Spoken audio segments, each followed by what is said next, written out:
Now back to the accusations that Republicans are on a, quote, suicide mission with the handling of the government shutdown and looming debt ceiling fight.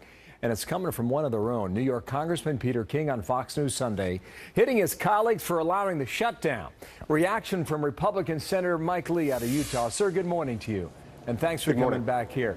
Peter King with Chris Wallace just yesterday. Listen. This was a strategy doomed to failure, and Ted Cruz has now walked away from it. Now he's saying we should negotiate on the debt limit, which is what we should have been doing for the last month. That's where the real negotiation is, not on a strategy that was doomed to failure. There's a lot to go through here. First, was it doomed to failure? What would you say to your Republican colleague? He's mistaken. Look, I respectfully but forcefully disagree with Representative King. He's just plain wrong. Look, this is an important strategy. This is something we've got to do to protect the American people. I keep asking the question, how many more people are going to have to lose their jobs? How many more people are going to have their hours cut or their wages slashed or lose access to their health insurance before Congress acts to protect the American people from the harmful effects of Obamacare? And so, look, he's just wrong. And the position taken by the Democrats at this point is simply unsustainable. I want to applaud Speaker Boehner and Majority Leader Cantor and the other House Republicans who have stood with them in protecting the people from the harmful effects of Obamacare. They've stood strong on this issue, and the position taken by the Democrats is not defensible. What they're saying is, unless you fund everything in government, including Obamacare, we will not let you fund anything. That's crazy. The American people know it's crazy, and it's not going to work. There's a lot that the president said over the weekend, too. I'll get to that in a minute. Right now, in a word, are Republicans fully and completely united on this? Well, obviously, we've got a few dissenters like Peter King. He's wrong. But I think the more important thing is that the American people are with us, and they're moving in our direction to an increasing degree because of the fact that they can see that this law is going to harm a lot of people. This is not just an issue of Democrats versus Republicans anymore. This is about the Washington political establishment against the American people. All right, President Obama said he would be willing to negotiate if you reopen government and if you raise the debt ceiling. What would you say to that?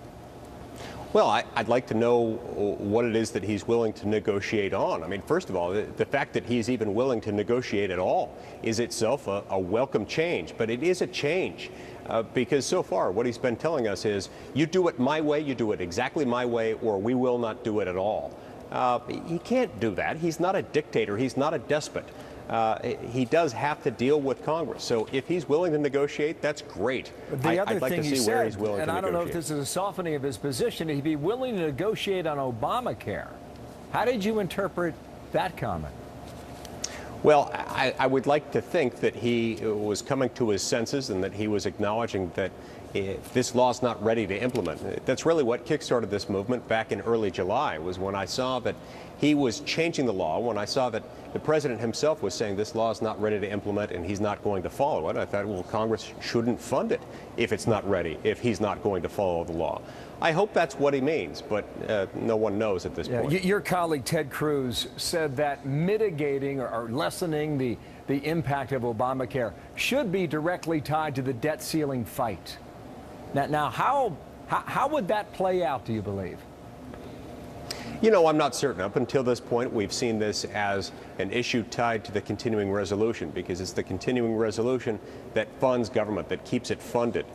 And I think Obamacare implementation has a much tighter nexus to the continuing resolution and to our funding decisions. I'm assuming, by the way, I'm assuming that you would agree with Senator Cruz on that. You want to tie the debt ceiling fight to perhaps softening Obamacare the way it's written now? Look, I'll do anything I can to protect the American people from Obamacare. Up until this point, we haven't seen that as really tied to the debt ceiling. I think what he was saying was that we're there now.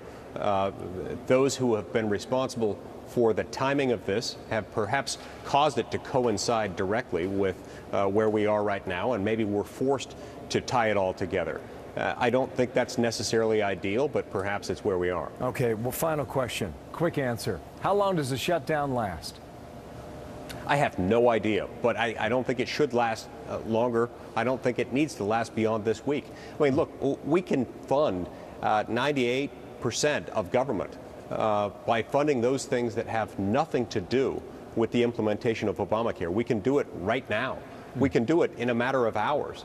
The House acted last week, and a week ago today, the Senate responded by approving unanimously a measure to keep our active duty military personnel paid. And we should do that in other areas of government that don't have anything to do with Obamacare. Thank you, Senator. A lot more to come throughout the day and throughout the week, certainly, as you know. Mike Lee, Republican from Utah, with us now. Thanks, Martha. So on that same topic, Senator Rand Paul saying that President Obama is getting a bit of a jump on Halloween by scaring Americans into thinking that the U.S. would default on its debt, while Rand Paul is saying that he thinks this is just a game. But is he right? We're going to debate that coming up. Also, check